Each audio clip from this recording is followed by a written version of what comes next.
Picture this. You're standing in a bustling Roman marketplace in the year 300 AD. The air is thick with the scent of olives, sweat, and dust. Merchants shout across stalls, bargaining in Latin and Greek. A line of soldiers passes through the crowd, their armor dull from years of war and neglect. In your hand, you hold what's supposed to be a silver denarius, the coin that powered Rome's empire for over 5 centuries.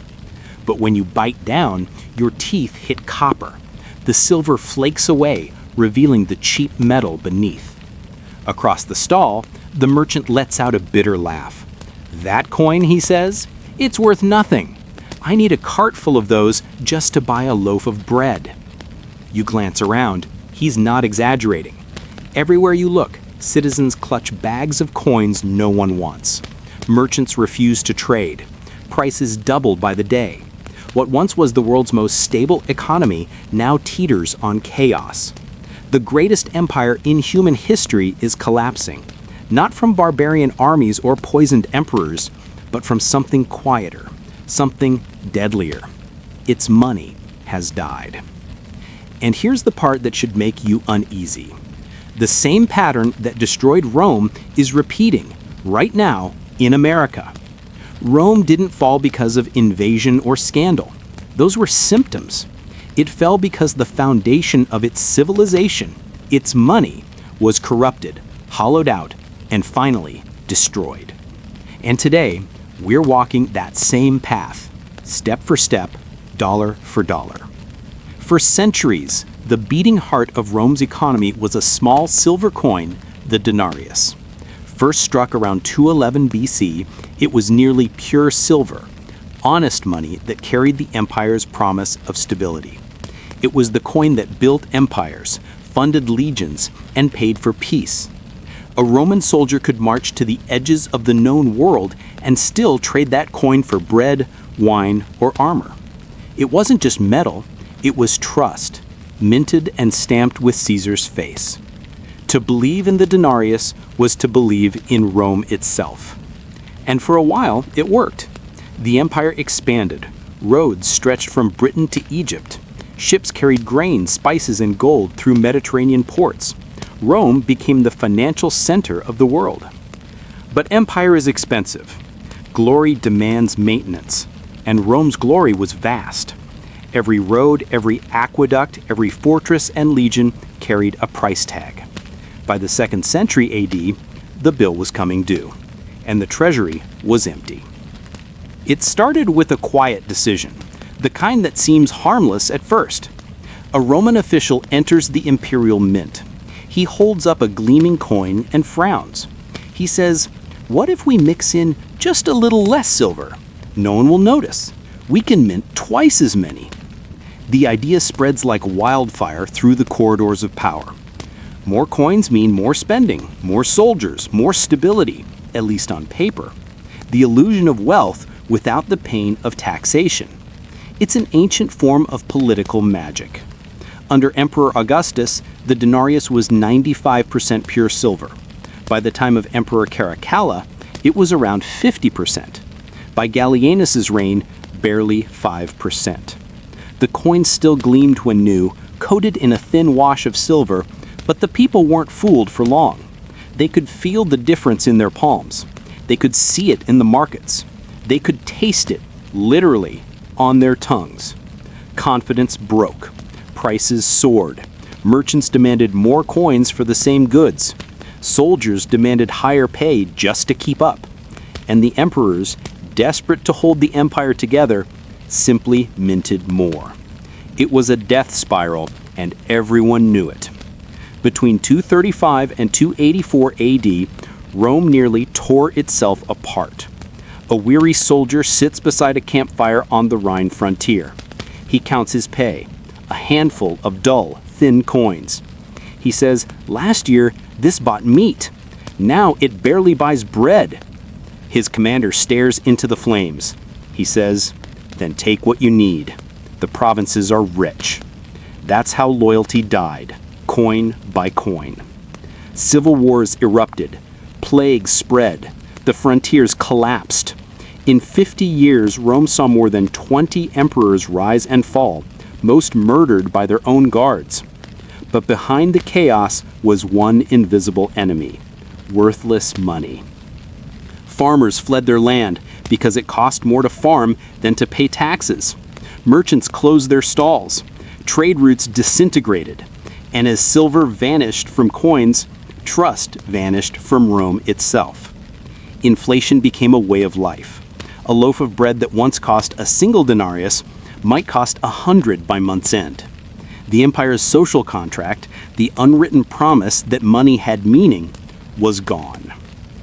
301 AD, Emperor Diocletian stands in his marble hall, scroll in hand.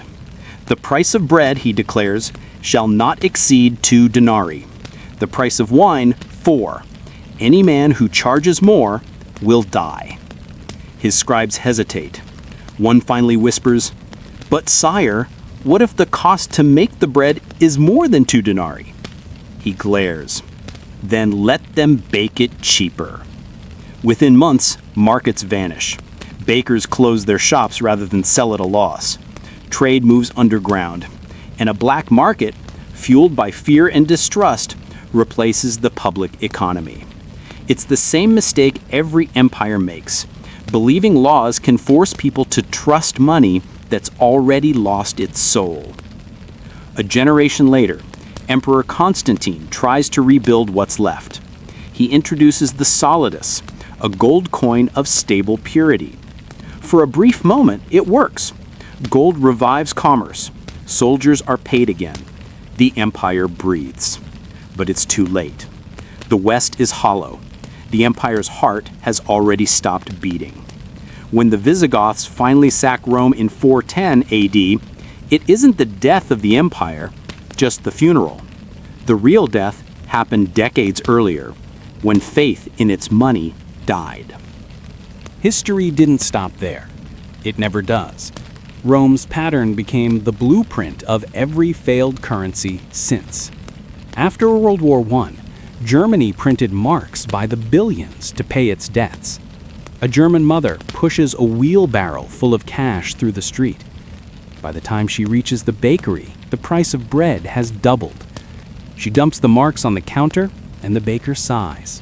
"Too late," he says. "You'll need another wheelbarrow." A loaf of bread costs 200 billion marks. People burn money for heat. The middle class, the backbone of society, is wiped out overnight. In Zimbabwe, 2,000 years after Rome, the same tragedy played out again. By 2008, inflation hit 89.7 sextillion%. Bills worth trillions bought nothing. Even beggars refused paper money.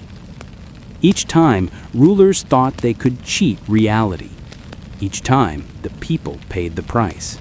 When the United States abandoned the gold standard in 1971, President Richard Nixon didn't just close the door on gold. He opened the door to something far more dangerous: limitless money creation. Until then, every dollar represented a promise, a fixed weight of gold stored in vaults. After 1971, the dollar became something new, a government decree, backed by nothing but faith. Sound familiar? It should. Rome did the same thing. They replaced silver with base metal and pretended nothing had changed. The coins looked the same. The emperors promised stability. But beneath the shine, the value was gone. Since leaving the gold standard, America's money supply has exploded. Debt, both public and private, has soared to levels even Roman emperors couldn't imagine. Politicians promise prosperity through spending. The Federal Reserve prints the difference. A factory worker in the 1970s earns $3.50 an hour, enough to buy a home, raise a family, take a vacation. Today, his grandson makes $20 an hour and can't afford rent. The math doesn't lie, but the money does. Like Rome, America has learned to disguise decay with spectacle. Skyscrapers, markets, technology, all symbols of strength. But beneath the glitter lies the same fragility. a nation living on debt, borrowing from its future to pay for its past. Rome had its bread and circuses. America has streaming platforms, credit cards, and constant distraction. Both serve the same purpose, to keep the public entertained while the treasury bleeds. The emperors built monuments to hide decay. Modern politicians build narratives. They call debt stimulus. They call inflation growth. They celebrate record stock prices while the middle class drowns in credit. They inflate asset bubbles and call it wealth. But real value, like real silver, is gone. And illusions, no matter how bright, always burn out. When Rome's currency finally collapsed, its armies stopped marching, its cities stopped trading, and its people stopped believing. When the dollar's trust finally breaks, when the world no longer believes in America's promise, the shock won't stop at the border. Because, unlike Rome, America's empire is global. It doesn't rule territory, it rules money. Rome's collapse was imperial. Weimar's was national. Zimbabwe's was local. But America's, if it comes, will be planetary. Every major currency today is fiat, backed not by gold or silver, but by confidence. Every government borrows as if debt doesn't matter. Every central bank prints at the first sign of trouble. It's the same ancient delusion, only now it's worldwide. Traders in Tokyo, bankers in London, and investors in New York all stare at the same flashing numbers. When the US prints $1 trillion, the ripples hit every shore. If the dollar falls, it doesn't just take America down, it pulls the global system with it. So what does history teach us? That inflation isn't an accident, it's a policy. A slow, silent tax that destroys trust. That real wealth isn't paper or pixels, it's things that endure when money fails. Land, skills, production, and community. And that no civilization, no matter how mighty, escapes economic gravity forever. Romans in the 1st century would have laughed at the idea that their mighty coin could become worthless. Americans today laugh at the idea that the dollar could collapse. But every empire that thought it was invincible has discovered the same truth. When money dies, everything else follows. The question isn't whether America can print money forever. It's when the world stops believing it can. Because once trust is gone, even the most powerful empire can't buy it back. Rome learned that lesson in blood and ruin. If history rhymes, America will learn it in debt and despair.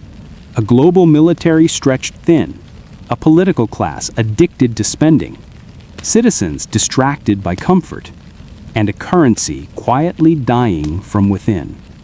Empires don't fall when their enemies attack. They fall when their money breaks. And when trust in money dies, everything else, from armies to ideals, dies with it.